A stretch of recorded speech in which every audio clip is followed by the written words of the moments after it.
4 settings?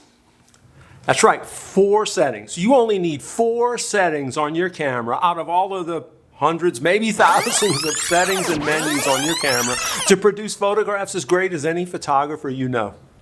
Let's get into it. I am going to use my Canon EOS R to demonstrate. You can do this on any camera. It's going to be very similar. How you get to it might be a little different, but you shouldn't have any problems at all. All right, here we go. We're going to start with white balance. Why white balance? Well, I'm an old school guy, as you know. I've been doing this since the film days, and to me, white balance kind of equates to the film base, right?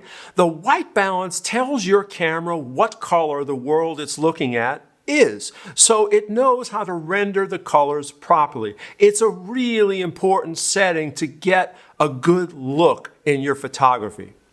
You've got a few ways to set your white balance. You can choose a preset and say we're in tungsten or we're in daylight or we're in shade or cloudy, whatever the settings your camera may have. If you think that the area you're shooting in, the color, the light you're shooting in is pretty predominantly one of those, choose a preset. You can always tweak it in post a little bit, especially if you're shooting raw. You are shooting raw, right?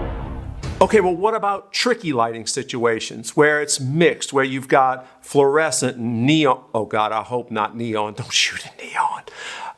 If you have mixed light like tungsten and daylight, any of these tricky situations, use a custom white balance. The Canon EOS R doesn't do this really great. A lot of cameras have a much easier way of doing this. But if you are in any way questionable lighting situation, I recommend using a custom white balance.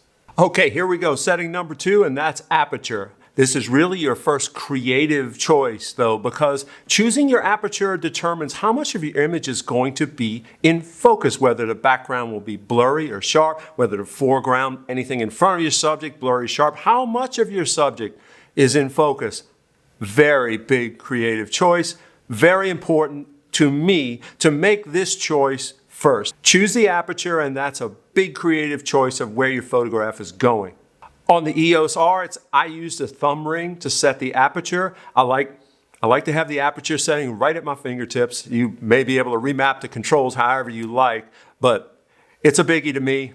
I like it right there. Oh, hey, by the way, I'm showing these settings in order, but that's not really necessarily how that always works. They kind of affect each other, and you're going to be playing with these 4 settings back and forth as you get the proper exposure for any given photograph. If you have any questions on basic exposure, I have a 14-page guide available in the comments below. I'll also be linking to some other videos that talk about exposure and other settings much more in detail later in this video. Okay, moving along. Setting number 3 is ISO. This determines how sensitive your camera is to light. I put it after f-stop because ISO is not really, to me, a creative setting. It's a technical setting.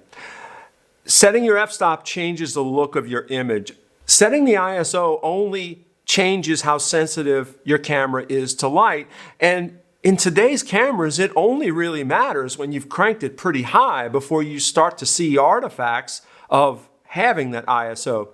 A very high ISO can leave digital noise, it can have color artifacts, several other things, but in today's world, those are ISOs well above 1600, 2400. I mean, today's cameras are so sensitive, ISO is really something you don't have to think about as much as you used to.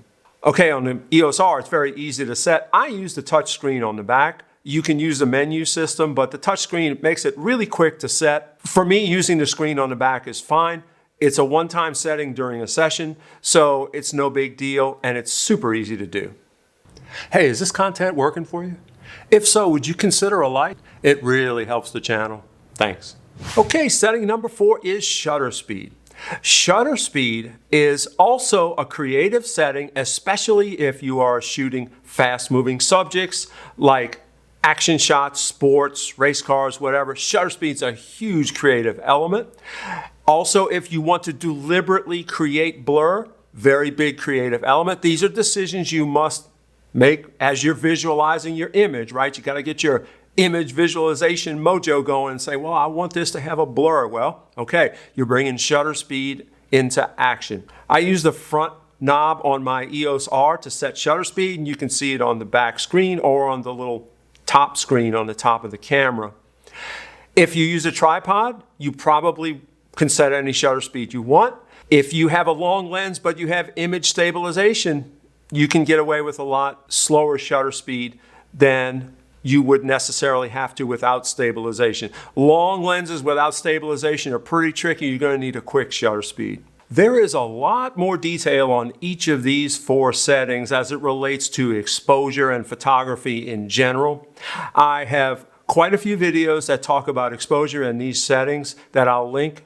If you're interested, check those links out now. If you have any questions or would like more explanation or me to dive any deeper on any of this in future videos, let me know in the comments. Hey, until the next video, cheers.